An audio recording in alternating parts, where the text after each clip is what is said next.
अस्सलाम वालेकुम। अच्छा, आज जो टॉपिक पढ़ेंगे वो है radial nerve. Radial nerve upper limb में आप लोग पढ़ते हैं फर्स्ट ईयर एमबीबीएस में। और रेडियल नर्व जो है ये ब्रेकियल प्लेक्सिस का एक नर्व है। आपने ब्रेकियल प्लेक्सिस पढ़ा होगा, अगर नहीं पढ़ा तो मेरे चैनल पे आप जाए, एनाटॉमी प्लेलिस्ट में आपको वहाँ मिल जाएगा, आप उसको पढ़ सकते हैं। अच्छा, रेडियल नर्व, ठीक है, तो हम ये कहेंगे कि रेडियल नर्व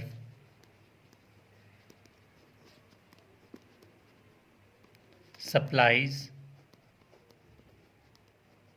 ठीक है, सप्लाइज कहाँ पर सप्लाई करता है? अपर लिम्ब में। किस चीज़ को? अपर लिम्ब में कुछ मसल्स हैं उनको सप्लाई करता है, और joints, elbow joints, wrist joint, ठीक है, यहाँ पर भी कुछ ब्रांचेस दे देता है। तो हम कहेंगे कि रेडियल नर्व सप्लाइज इन अपर लिम्ब, अपर लिम्ब को सप्लाई करता है, ठीक है। इसके अलावा हम ये कह सकते हैं कि जो रेडियल नर्व है ये इसकी कोर्स यानी कहाँ कहाँ से निकलता है, ठीक है। तो हम इसके कहेंगे कि root value of radial nerve. देखिए, रूट वैल्यू रेडियल नर्व की वही है जो कि हमने ब्रेकियल प्लेक्सिस का पढ़ा था, ठीक है। क्या है? C5, C6, C7 and C8 और T1, ठीक है। ये रूट वैल्यू है किसकी? रेडियल नर्व की। ये आपको एमसीक्यूज में पूछा जा सकता है, ठीक है। तो रूट वैल्यू क्या है रेडियल नर्व की? C5 to T1। अब हम इसका डायग्राम देखेंगे कि पूरे हाथ में रेडियल नर्व कैसे आ रहा है, ठीक है। तो मैं यहाँ पर लिख रहा हूँ रेडियल नर्व डायग्राम, ठीक है। अब आपको समझ आएगी कि रेडियल नर्व जो है वो कैसे पूरे हाथ में चला जाता है, ठीक है। तो रेडियल नर्व को समझने के सबसे पहले तो मिसाल ये इसकी रूट वैल्यू है, ठीक है। रेडियल नर्व निकलती है रूट वैल्यू से। रूट वैल्यू मैं यहाँ शॉर्टली लिख देता हूँ कि C5 से T1 ये रूट वैल्यू है रेडियल नर्व का। जैसे ये रेडियल नर्व यहाँ से निकलता है, नीचे नीचे आती है, ठीक है। नीचे जैसे जैसे जिस जगह को क्रॉस करेगी हम उस जगह का नाम लिखते जाएंगे कि इसने अभी इस जगह को क्रॉस किया, ठीक है। तो अभी जैसे ही रेडियल नर्व यहाँ पर आई है तो इस एरिया का नाम अभी क्या होगा? इस एरिया का नाम होगा एक्जीला, मतलब, ठीक है। रेडियल नर्व निकलती है, निकलने के बाद अब ये कहाँ किस रीजन में आई है? एक्जीला रीजन पे, ठीक है। ये एक्जीला है, तो मैं यहाँ पर लिख देता हूँ कि ये क्या है? एक्जीला। अब रेडियल नर्व एक्जीला में एंटर हुई। एक्जीला के बाद कौन सा रीजन आता है? लाजमी बात है एक्जीला के बाद आर्म ही आता है, ठीक है। एक्जीला के बाद रेडियल नर्व किस में आता है? आर्म में, ठीक है। ये रेडियल नर्व आर्म में आ गया। आर्म तो लंबा होता है, बड़ा होता है पोर्शन, तो हम यहाँ पर उसी तरह बनाएंगे, ठीक है। ये आर्म में आ गया, ठीक है। तो अब यहाँ से लेकर इस ये जो पोर्शन है ये कौन सा रीजन है? ये आर्म का रीजन है, ठीक है। हाँ, ये रीजन जो है ये आर्म हो गया, ठीक हो गया। आर्म के बाद लाजमी बात है फोर आर्म आएगा, ठीक है। आर्म के बाद क्या आ गया? Four arm. लेकिन जैसे ही ये फोर आर्म में इंटर हो जाएगा तो फोर आर्म में इंटर होने से पहले ये डिवाइड हो जाएगा दो ब्रांचेज में, ठीक है। सुपरफिशियल और डीप ब्रांचेस में डिवाइड हो जाएगा। ये डिवाइड हो जाएगा सुपरफिशियल और डीप में। ये इसकी डीप ब्रांच हो गई और ये इसकी हो गई सुपरफिशियल ब्रांच, ठीक है।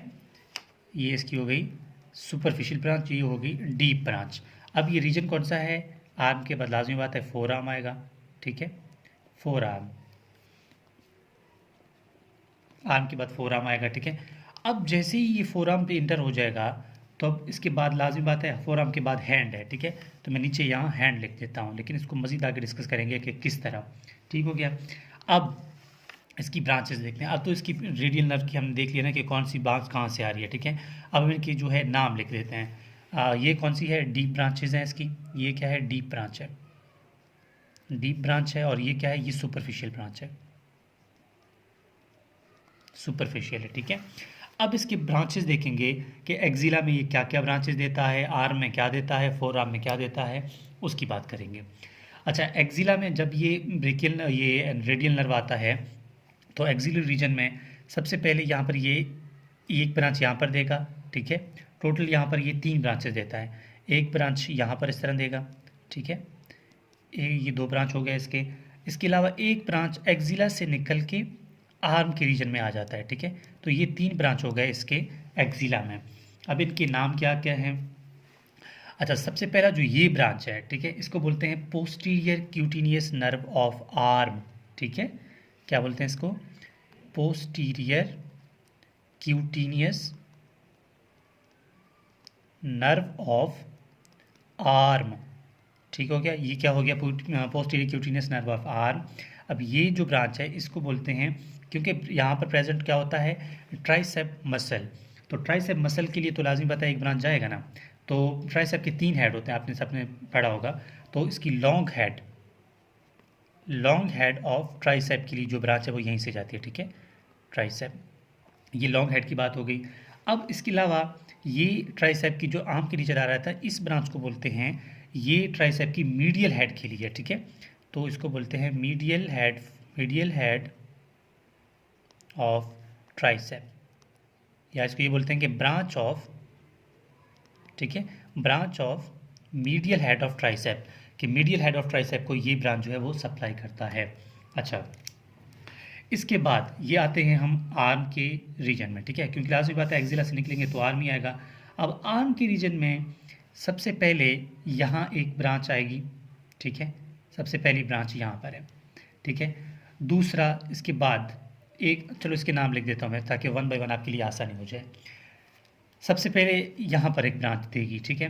तो इसका नाम होगा lateral head of tricep. 3 head थे, लॉन्ग हेड ये था, मीडियल हेड, अब लाजमी बात है एक हेड यहाँ पर बच जाता है ना। तो ये ट्राइसेप की कौन सी हेड के लिए है? लेटरल हेड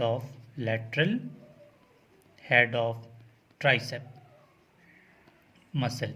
ट्राइसेप मसल के लिए ये 3 हेड हो गए इसके, 1 2 3 3 ब्रांचेस हो गए, ठीक है। ये कंप्लीट हो जाता है। अब इसके बाद एक ब्रांच यहाँ से और निकलती है, ठीक है, यहाँ से इस तरह। इस ब्रांच ये जो ब्रांच है, इस ब्रांच का नाम क्या होगा? इस ब्रांच का नाम होगा lateral cutaneous nerve of arm, ठीक है। तो इस ब्रांच का नाम होगा, मैं यहाँ पर लिख देता हूँ, lateral cutaneous nerve of arm, lateral cutaneous nerve of arm, ठीक हो गया। ये कंप्लीट हो जाता है। अब इसके बाद एक ब्रांच और निकलती है यहाँ से, ठीक है, लेकिन ये थोड़ा लंबा होता है, ठीक है। ये यहाँ से निकलती है, निकलने के बाद ये इंटर हो जाती है 4 आर्म में, ठीक है, ये ब्रांच, ठीक हो गया। ये ब्रांच जो है ये इंटर हो जाती है 4 आर्म में, ये थोड़ा लंबा ब्रांच होता है, ठीक हो गया। अब इस ब्रांच का जो नाम है, इसका ये देखें ना, सबसे पहले तो इसके 2 ब्रांच हो गए। अब तीसरा ब्रांच जो है, जो यहाँ से निकला था, इस ब्रांच का नाम है posterior cutaneous nerve of 4 arm, क्योंकि 4 आर्म में जा रहा है ना, posterior cutaneous nerve of 4 arm, posterior cutaneous nerve of 4 arm, posterior cutaneous nerve of 4 arm हो गया। अब इसके अलावा एक ब्रांच ये यहाँ पर देता है और एक ब्रांच यहाँ पर देता है, ठीक है। अब इनके नाम कौन कौन से हैं? इसका नाम है ब्रेको रेडियलिस, ठीक है, मैं यहाँ पर लिख देता हूँ। इसका नाम क्या है? ब्रेको रेडियलिस, ब्रेकियो रेडियलिस, ये हो गया ब्रेको रेडियलिस। यहाँ पर ये जो ब्रांच है इसका नाम होगा एक्सटेंसर कार्पाई रेडियलिस, ठीक है। ये जो ब्रांच है एक्सटेंसर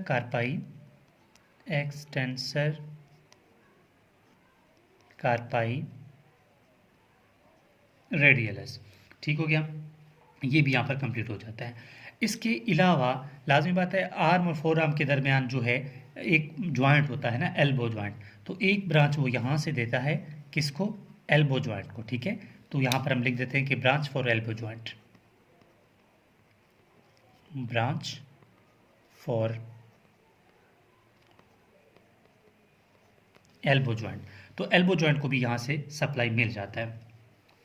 अच्छा, ये कंप्लीट हो जाता है। उसके बाद फोर आर्म से निकल के हम फोर आर्म में आते हैं। फोर आर्म में क्या होता है, तो यहाँ पर हमने कहा कि डीप ब्रांच देता है, एक सुपरफिशियल ब्रांच देता है। अब इसको जो डीप ब्रांच है वो मसल को सप्लाई करता है, ठीक है, जो हमारे फोर आर्म के मसल्स हैं, ठीक है। फोर आर्म के मसल्स कौन कौन से हैं, सबसे पहले देखें, यहाँ पर एक ब्रांच ये आती है, ठीक है, यहाँ पर ये जो ब्रांच आती है ये सप्लाई करता है एक्सटेंसर कार्पाई ब्रेवस को, एक्सटेंसर कार्पाई रेडियलिस ब्रेवस को।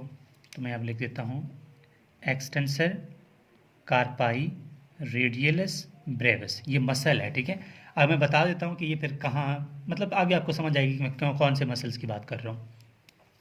एक्सटेंसर कार्पाई रेडियलिस की बात हो गई, फिर एक ब्रांच ये यहाँ पर दे देता है, ठीक है, इसका नाम क्या होगा, extensor digitorum, extensor digitorum, extensor digitorum.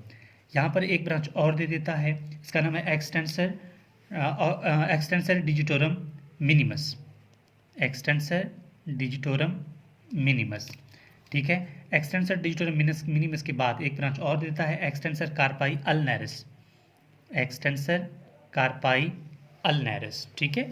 ये मसल के मैं शॉर्ट नाम लिख रहा हूँ ताकि आपके लिए लिखने में थोड़ा टाइम बच जाए, एक्सटेंसर कार्पाई अल्नैरिस। इसके अलावा ये तो हो गए डीप ब्रांचेस ऑफ मसल्स की, ठीक है। यहाँ पर सुपरफिशियल मसल्स जो हैं, एक मसल यहाँ पर है, इसका नाम है एबडक्टर पॉलिसिस लॉन्गस, एबडक्टर, ठीक है, abductor pollicis longus, abductor pollicis longus. इसके अलावा फिर एक ब्रांच यहाँ पर आ जाता है, इसका नाम है एक्सटेंसर पॉलिसिस ब्रेवस, एक्सटेंसर पॉलिसिस ब्रेवस। फिर इसके अलावा एक ब्रांच और यहाँ पर आ जाता है, ठीक है, ये यहाँ पर एक्सटेंसर पॉलिसिस लॉन्गस, ठीक है, extensor pollicis longus, extensor pollicis longus, ठीक है। फिर लास्ट मसल आ जाता है यहाँ पे, इसका नाम क्या है, इसका नाम मतलब ब्रांच है, मसल्स के ब्रांच हैं, ठीक है। ये जो ब्रांच है ये सप्लाई करता है एक्सटेंसर पॉलिसिस ब्रेविस को, ये जो ब्रांच है ये सप्लाई करता है एक्सटेंसर पॉलिसिस लॉन्गस को, इसी तरह। तो ये जो लास्ट बचता है ये एक्सटेंसर इंडिसियस इस मसल को सप्लाई करता है, ठीक है, एक्सटेंसर इंडिसियस इस मसल को सप्लाई करता है। तो ये डीप ब्रांचेस की बात हो गई। अब सुपरफिशियल ब्रांच जो है ये है। अब सुपरफिशियल जो है इसके बाद देखें ना, ये सुपरफिशियल कहाँ पे चला जाता है, इसके नीचे जो क्या है हैंड है, आर्म के नीचे क्या है हैंड है, मतलब हाथ है। हैंड में जैसे ही ये नीचे जाता है तो ये डिवाइड हो जाता है दो में, ठीक है। हैंड मतलब हैंड के रीजन पे डिवाइड हो जाता है दो में, किस किस में, सबसे पहले तो ये एक ब्रांच देता है रिस्ट जॉइंट को, ठीक है, एक ब्रांच देता है रिस्ट जॉइंट को, और एक ब्रांच जो दे देता है वो दे देता है रेडियल अल्नर जॉइंट को, इन्फीरियर रेडियल अल्नर जॉइंट, ठीक है। एक ब्रांच इसको यहीं पर डिवाइड हो जाकर ख़त्म हो जाता है। अब ये तो डीप ब्रांचेस था ना, क्योंकि रेडियल नर्व डिवाइड हो जाता है ना डीप और सुपरफिशियल में, ये तो डीप की बात हो गई कि ये मसल को सप्लाई कर रहा है। अब जो सुपरफिशियल है ये किसी को सप्लाई नहीं देता, ये खुद नीचे आ जाता है, हैंड के अंदर चला जाता है। हैंड के अंदर चले जाने के बाद ये सप्लाई करता है स्किन, ठीक है। तो डॉर्सम ऑफ मतलब जो हैंड का जो डॉर्सल रीजन है वहाँ के हाफ को सप्लाई करता है। तो मैं ये लिख देता हूँ कि it supplies to the dorsum of hand. देखें ये मेरा अगर हाथ है, ठीक है, यहाँ से ये जो मेरा हाथ है यहाँ से इस रीजन को, ये जो रीजन आपको नज़र आ रहा है ना, इसको सप्लाई करता है कौन, इस रीजन को सप्लाई करता है, ठीक है। ये जो आप देख रहे हैं ना यहाँ पर इन मसल्स को सप्लाई करता है superficial branch of radial nerve. तो ये यहाँ पर बात कंप्लीट हो जाती है कि रेडियल नर्व क्या है और इसकी कौन कौन सी मतलब ब्रांचेस हैं। अब देखें इसको थोड़ा क्लिनिकली देख लेते हैं कि क्या फ़ायदे हैं इसके। देखें सबसे पहली तो बात आज ये आ जाती है कि जो रेडियल नर्व है ये सप्लाई करता है ये एक्सटेंसर मसल्स को, यानी जो हमारी देखें पोस्टीरियर कंपार्टमेंट जो जितने भी मसल्स हैं उन सबको सप्लाई करता है रेडियल नर्व। और यहाँ पर जो ट्राइसेप मसल है उसको भी सप्लाई करता है, लाजिमी बात है, ठीक है। तभी तो हमने इसके हेड पढ़े थे ना कि ट्राइसेप मसल यहाँ पर हमने लिखा था, ठीक है, कि मसल में कौन कौन सी इसके तीन जो हेड है उन तीनों को सप्लाई करता है। अब रेडियल नर्व जो है पोस्टीरियर कंपार्टमेंट पे कौन सा, देखें ना यहाँ पर क्या है, मिसाल इसकी हम क्लिनिकली बात कर रहे हैं। सबसे पहले तो हमारे पास क्या होगा यूमरस, ठीक है, ये हमारे पास मिसाल के तौर पर यूमरस है, ठीक हो गया। अब यूमरस के जो शाफ्ट है, यूमरस का शाफ्ट यहाँ पर एक आपने एक रेडियल ग्रूव पढ़ा था आपने ना, बोन के ऊपर रेडियल ग्रूव।